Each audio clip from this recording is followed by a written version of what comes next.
All right, so in this video, we are going to practice just being able to find our x and y intercepts. And so if you need to, pause the video right now and just grab a regular sheet of paper and something to write with. We're just going to do some practice problems together. If you look at our first two practice problems here, you can see that they're both given to us in standard form. So just as a review here, that standard form is ax plus by equals c. And that's usually the form that is most easily used to be able to find x and y intercepts. We can do it with the other forms, but this is what we can very quickly find these 2 points to be able to generate a graph. So if I were going to look at the first equation, and if I wanted to find the x-intercept, which means I'm going to let y equal 0. If I were to let y equal 0, then I would be left with 2x equals 20, because that 5y would be gone because y is 0. And then if I divide both sides by 2, I would get x equals 10, and so my x-intercept is 10, 0. If I were to find my y-intercept, which means I let x equal 0, that would mean the 2x is gone, and I would have 5y equals 20, and divide both sides by 5, and y will equal 4, and that's the point 0, 4. And so you could see that this is our y-intercept, the value of y when x is 0, and this is our x-intercept, the value of x when y is 0.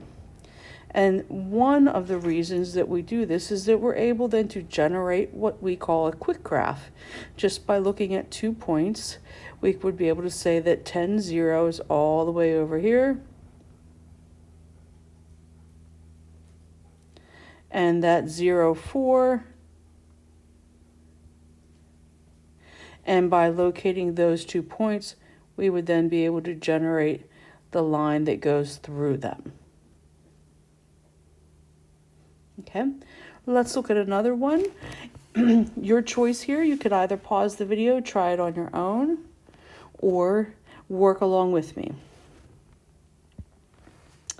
So if I go to find the x-intercept, the value of x when y is 0, and if I had 3x minus 6y equals 12, if I let y equal 0, that means that this is gone. And so I will have 3x equals 12, and divide by 3, x will equal 4.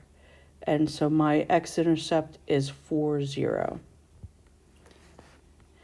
If I look at finding my y-intercept, I'm going to let x equal 0 and solve for y.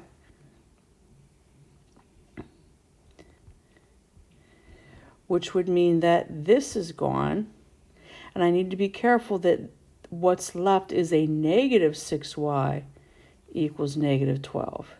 And if I divide by negative 6, I'm going to get y equals 2, and that is my y-intercept. So my y-intercept is here at 0, 2, and my x-intercept is at 4, 0.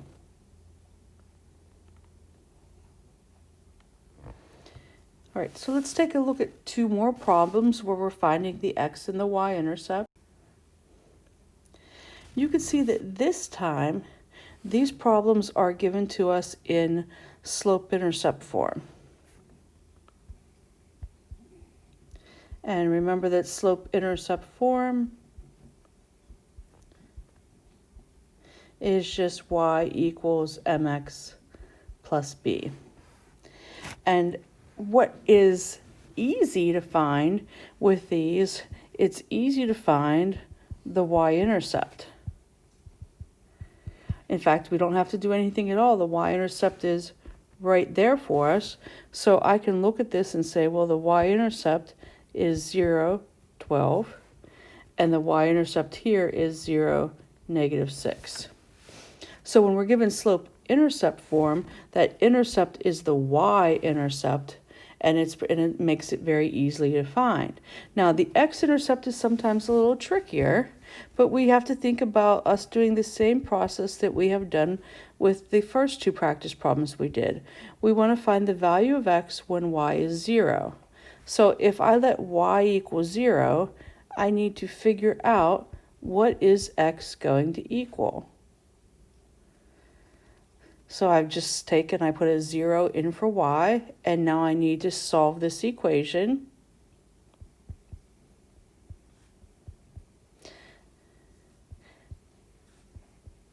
And I can see that x is going to equal -4. And if you think about it, that makes sense. If I put in -4 for x up here, 3 times a -4 would be -12. -12 plus 12 would give me a 0 for y, which is what I want. I want the y value to be 0, and I need to find out what x value produces that. And so I can still find both my x and my y-intercept. Let's practice one more of these. Over here we already had the y-intercept because it's in slope-intercept form, and I was able to just see that y is -6. But let's practice doing the x-intercept. Once again, thinking about what we're doing here, we're letting y equal 0. So if I put a 0 in for y, I'm now going to take and solve that equation for x. And it would be up to you if you want to move the 1/2 x over, or if you want to move the 6. How you solve this two-step equation at this point could have a couple different starting points. I'm going to take the 1/2 x and move it over. Since it's negative on this side, when it comes over, it becomes positive. And then if I have a fractional coefficient of 1/2, that means I'm going to multiply by the reciprocal, and I'm going to have x equal to -12. Now I'm going to check to make sure that makes sense. If I put in -12 for x, half of 12 is 6. A negative times a negative is a positive. 6 minus 6 does give me a 0. And then I've checked to make sure that I have the correct answer. Okay, so we did 4 problems finding x and y-intercept practice. 2 problems from standard form, 2 problems from slope-intercept form. Now we're going to look at some problems looking at graphs. So these next couple of problems you're just going to be able to look at and work through with me. So we can be given just a graph and asked to locate the x and the y-intercept. And so we're looking for these 2 points. So if I look for the x-intercept, the value of x when y is 0, I'm going across the x-axis. My x-intercept is going to be right here, and that is going to be the point 2, 0. If I go to look for my y-intercept, y-intercept is where my line is crossing the y-axis. The value of y when x is 0, that's going to be right here, and that is the point 1, 2, 3, 0, 3. So we can also, instead of being given an equation, just be given a graph and asked to identify the x and the y-intercepts. Same thing here. If we look, we're asked to be able to find the x-intercept and the y-intercept. And if we think about the x-intercept, that occurs right here, and that's the point 1, 2, 3, 4, and so that is 4, 0. Now, what's unusual about this is since we have a vertical line, and just as a refresher, remember that a vertical line would have undefined slope, and all of our x values would be the same. That's where that vux comes in. And if you look at this line is never ever going to cross over the y-axis. And so for our y-intercept, there is none. And so if we're asked what the y-intercept is, we want to actually write the word 1, or that there is none. We want to give some explanation that says that there isn't. We don't want to leave it blank, because that maybe looks like we're not sure. And we don't want to write 0, because that might be misinterpreted that we're talking about the origin, okay? All right, so if we look at this one has a negative slope, but even if we have a negative slope line, we are still going to be able to figure out what is the x-intercept and what is the y-intercept. So if we take a look at the point right here, 1, 2, 3, that's a -3. -3, 0 will be our x-intercept. And 1, 2, 3,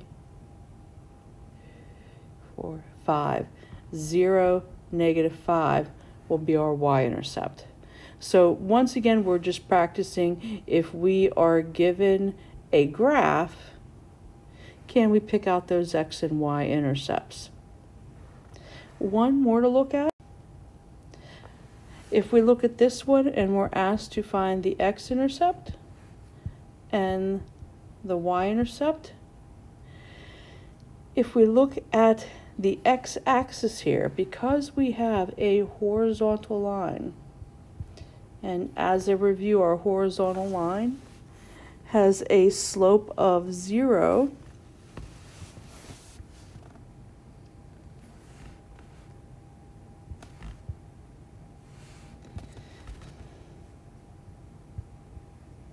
and all of our y values are the same.